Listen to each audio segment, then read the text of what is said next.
সকালে ঈদের পশু কোরবানি শেষে চামড়া পৌঁছাচ্ছে আড়তগুলোতে। নাটোরের চক বৈদ্যনাথ থেকে আমাদের সাথে সরাসরি যুক্ত হচ্ছেন সহকর্মী পরিতোষ অধিকারী।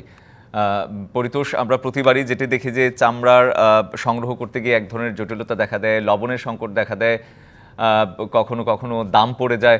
সব মিলিয়ে এখন এই একদম কোরবানি হলো, এখন কি পরিস্থিতি দেখতে পাচ্ছেন চক বৈদ্যনাথ তলায়? রঞ্জন, আমি যেটা আগে জানিয়েছি যে এইখানে লবণ নিয়ে যে সমস্যা তৈরি হয়েছিল সেই লবণ নিয়ে কিন্তু এখন আর সমস্যা নেই। জেলা প্রশাসক ইতিমধ্যে ব্যবসায়ীদের, চামড়ার আড়তদারদের নিয়ে বৈঠক করেছেন এবং বিভিন্ন এতিমখানা, লিল্লা বোর্ডিং, হাফেজি কওমি মাদ্রাসার যারা প্রতিনিধি আছেন তাদের নিয়ে বৈঠক করেছেন যাতে চামড়া নষ্ট না হয় এবং সঠিক সময়ে যাতে চামড়া সংরক্ষণে লবণজাত করা হয় সেই জন্য তারা পরামর্শ দিয়েছেন এবং বিনামূল্যে লবণও সরবরাহ করা হয়েছে যাতে কোনো একটি চামড়াও পচন না ধরে বা নষ্ট হয়ে না যায়, তার জন্য তারা কিন্তু ব্যবস্থা নিয়েছেন।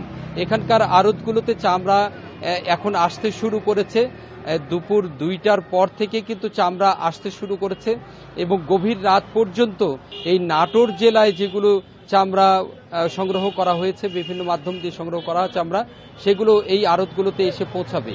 আর কাল থেকে শুরু হবে বিভিন্ন জেলায়, 36টা জেলা থেকে এখানে চামড়া আসে। আপনি জানেন যে বাংলাদেশের দ্বিতীয় বৃহত্তম চামড়ার আড়ত এই নাটোরের চক বৈদ্যনাথ। এইখানে এবারেও 20 লক্ষাধিক চামড়া সংগ্রহের লক্ষ্যমাত্রা নির্ধারণ করা হয়েছে। এই চামড়াগুলো এখানে আসার পরে লবণজাত করে সেগুলো সংরক্ষণ করা হবে। পরবর্তীতে ঢাকার যে সাভার ট্যানারি শিল্প আছে সেখানে এখান থেকে চামড়াগুলো যাবে।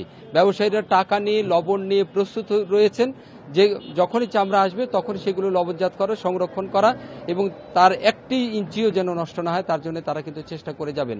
এবং আপনি দেখতে পাচ্ছেন আমার পেছনে কিন্তু সেই ভ্যানে করে চামড়া আসছে, বিভিন্ন ছোট ছোট ট্রাকে করে এবং লসিমন, করিমন, যেটা লোকাল যানবাহন যেগুলো, সেগুলো থেকে চামড়া কিন্তু আসছে।